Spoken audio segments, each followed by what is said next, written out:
Hey everyone, on today's episode of Huber Hype, we're talking about monsters, ghouls and ghosts and goblins and zombies. We are continuing the Halloween spooky vibes. This month we did 2 parts for Resident Evil. We are gonna ride the spooky express all the way through Halloween. Today we're talking about monsters, some of my favorites, most memorable, ones that I see and they just warm my heart. First up, speaking of Resident Evil, we got a little overlap from the previous 2 episodes seeping its way into monsters. Didn't get a chance to talk about my personal favorite enemy in that franchise, not Albert Wesker. Doesn't count, separate entity. Lickers, first appearing in Resident Evil 2. Now these freaks, right, genetically modified, okay? So zombies, here's a little lore. Zombies in the Resident Evil franchise were an accident.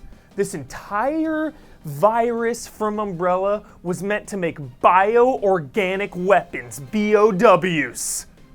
So these lickers and hunters from Resident Evil 1, these were just some of the crazy concoctions that Umbrella was cooking up. Now what I love about the lickers, first of all, the way they look, just exposed flesh, brain sticking out, climbing on the walls, tongue dangling, just the noise. You could always hear a licker around the corner.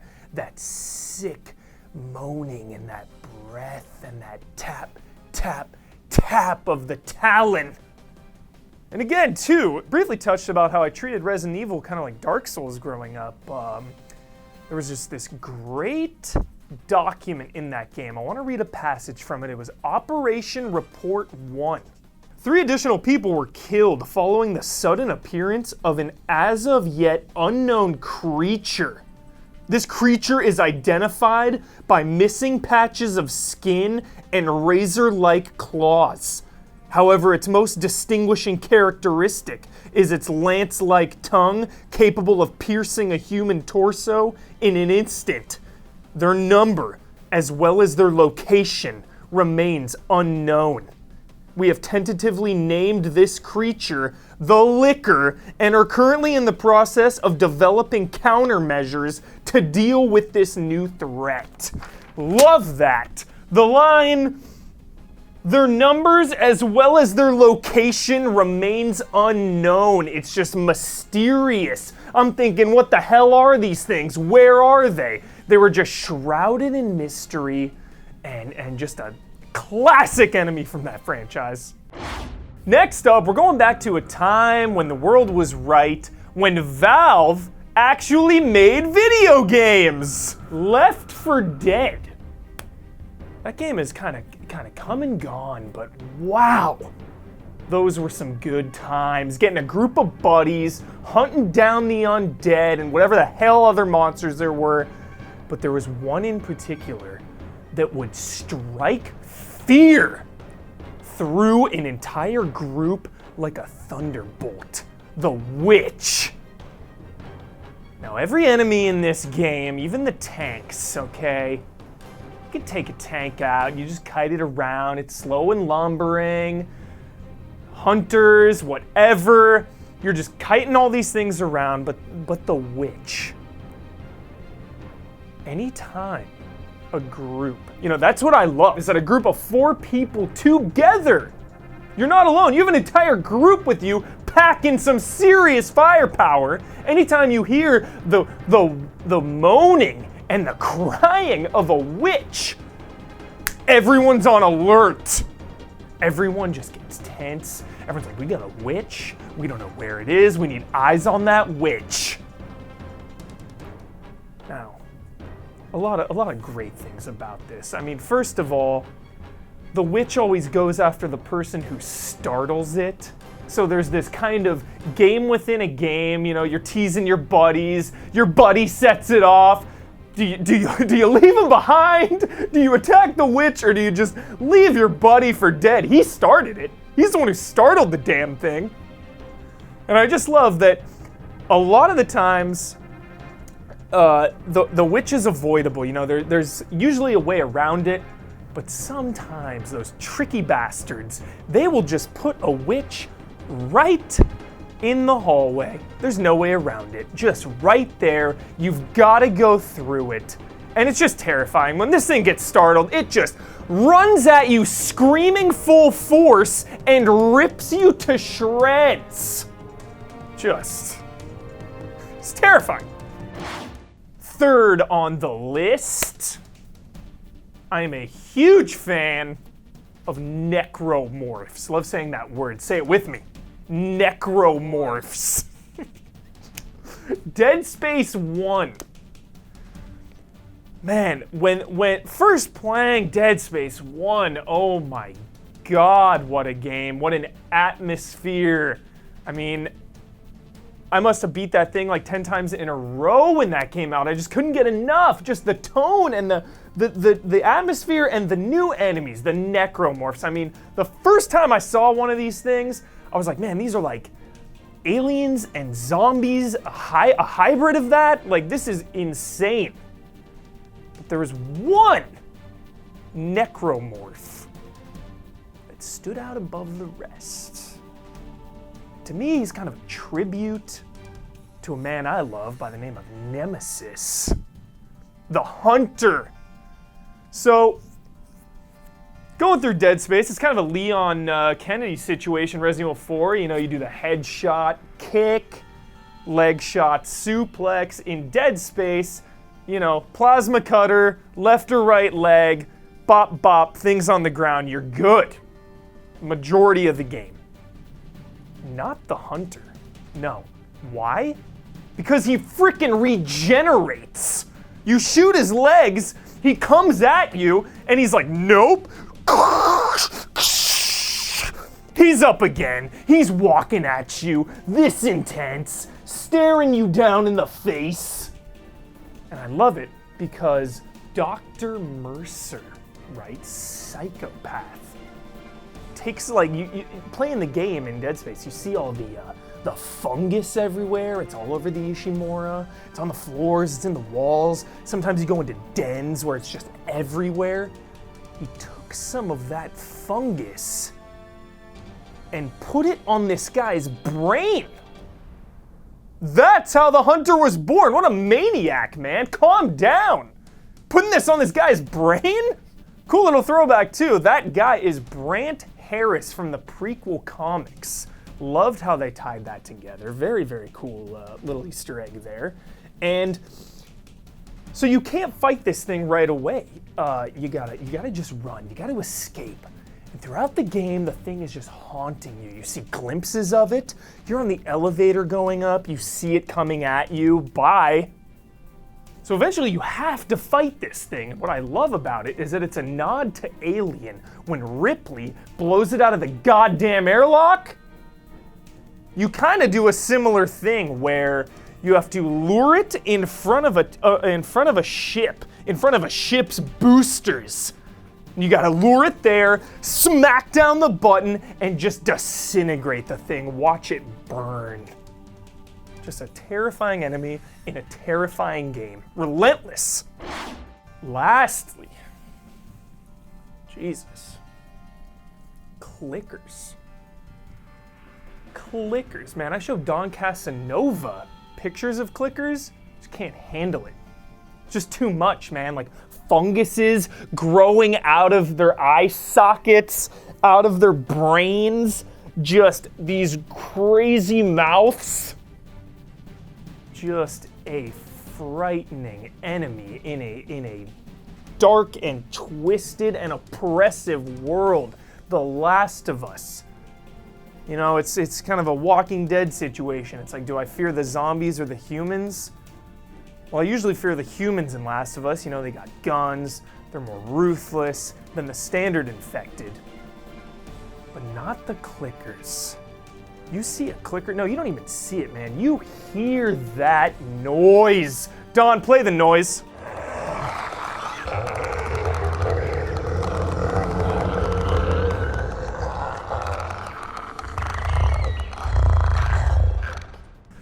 Ha! Huh. Makes me buckle to my knees. And what's terrifying is there's no coming back. There's no coming back from a clicker bite. It's a one-shot kill, which means the stakes are always at max. Tension is palpable. You gotta use your environment, and you've gotta be patient. Patience is what I love about them. If you go blindly into a clicker den, or if you go blindly firing, chucking Molotovs, you're a dead man. You've gotta really wait it out. And what's more terrifying is being patient when you're in a corner, you're sitting there in a corner and you're trapped. And these things, they're blind. They see with sound, kind of like bats. You're in a corner and it's just coming right at you, and there's one over here, and there's one over here, and they're clicking, and they're clicking, and they're getting closer, and they're getting closer. Do I move? Do I shoot? What do I do? You either die, or you better hope it goes the other way. So that's it, just some monsters that I personally love. Let me know some of your favorite monsters, because there are too many. The nature of this damn show is that we can't cover them all. There's so many I wanted to talk about. The Gatherers from Amnesia, I know I'm gonna see that 45 times in the comments. There's just too many to count, and I'd love to hear some of your favorites in the comments. I wanna talk this out. Last week we concluded the Resident Evil hype. Man, that was a blast. Thank you so much for all the comments. They were some of the best I've ever seen, man. They touched me personally. We're gonna read some of those right now. First up, circa 84. Wesker and Huber, the bromance continues. Absolutely. Wesker, man. He's good looking. We miss this move? Oh, that Wesker move? Best. Next up, Big Cat 4848. I wonder who reviewed Resident Evil 6 for GameTrailers, because they gave it an 8.8. Click this link at your own risk. Lucas. What about Umbrella Chronicles and the Paul Anderson movies? Love to hear your opinion about those. Yeah, I did not bring up Umbrella Chronicles and Darkside Chronicles. Two great games. They were on the Wii and then later ported to the PS3, I believe, with Move controls. They're on-rail shooters. I really, really like those games because you relive the classic Resident Evils, but then they also throw in a few meaningful additions, like you have a chapter as Wesker kind of in between the events of some of the games, and you have a prologue of Krauser and Leon, like during when Krauser is a good guy. You get to play with Krauser as a good guy. I don't know what happened to him.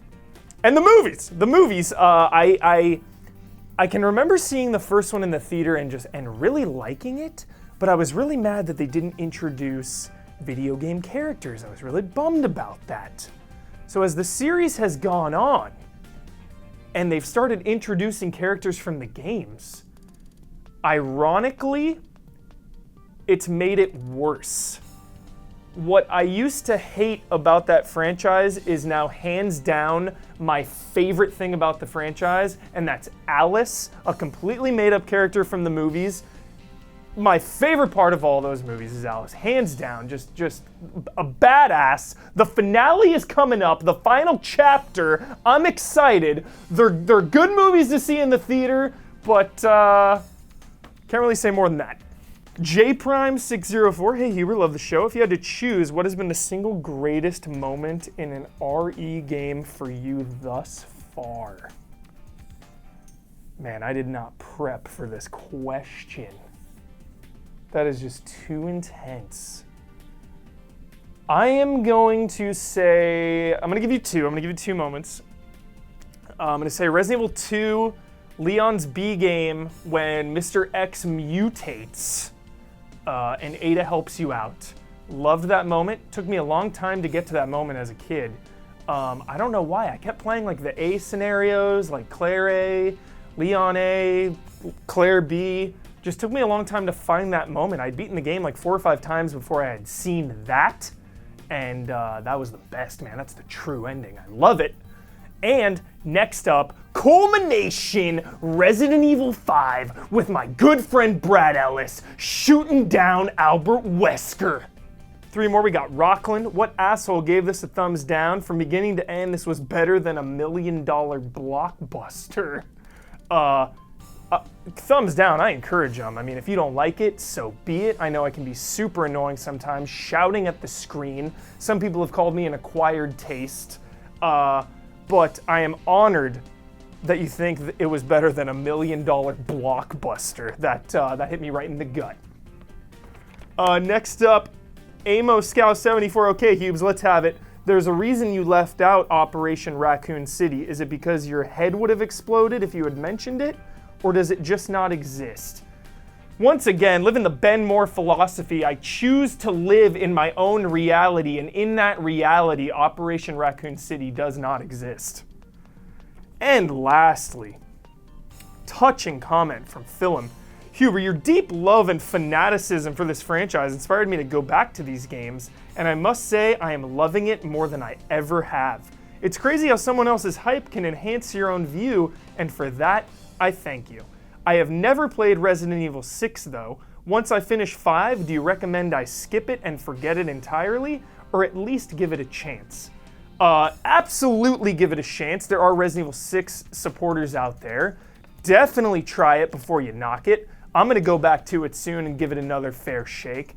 And the first part of your comment, thank you so much. That's what the show is all about. It's just getting people hyped up on video games because it is the best form of entertainment in the world. We are so lucky to live in 2015 where just games are pushing boundaries. Creativity is just at the forefront of this industry. Just imagination and excitement. Video games! Coming up this week on GameTrailers.com and our YouTube channel, Tales of Zestiria didn't make it last week. It will be up this week. But more importantly, Ben Moore's Halo 5 Guardians review. Monumental moment. Anytime one of these games comes out, I will be glued to that review. Cannot wait to hear Ben Moore's thoughts. I'm at Michael P. Huber. Tweet me, message me, whatever, call me, email me. Let's talk about monsters. I love monsters. Halloween, now is the time to strike. Get out all the spooky games from your library. Let's do this. See you next week.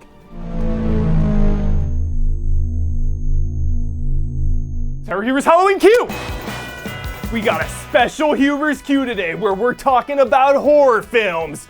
From the greatest filmmaker of all time comes one of the greatest horror films of all time, Stanley Kubrick's The Shining. Highly recommend it. Next up, one of my favorite modern horror movies, from Neil Marshall. You'll know him from Game of Thrones, I bet. But before that, he made The Descent. The Descent into a Cave of Death. I couldn't recommend it anymore. Last up, going back to our roots, going to a classic, Lieutenant Ellen Ripley, stranded on a ship with a murderous psycho alien hunting down her crew one at a time. Until you'll just have to watch the movies and find out.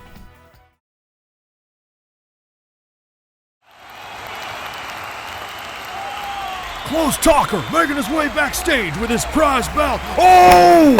Out of nowhere, Huevos Rancheros sneaks up behind Close Talker. The challenge has been accepted. The two are trying to knock each other out. Oh! Huevos is playing dirty. Here it comes. The sun is side up. Close Talker is blind. He doesn't see it coming. Oh my God! He's down. Close Talker is down. Huevos Rancheros has the belt, and it's all over. I don't believe it. Where the hell's he taking that belt?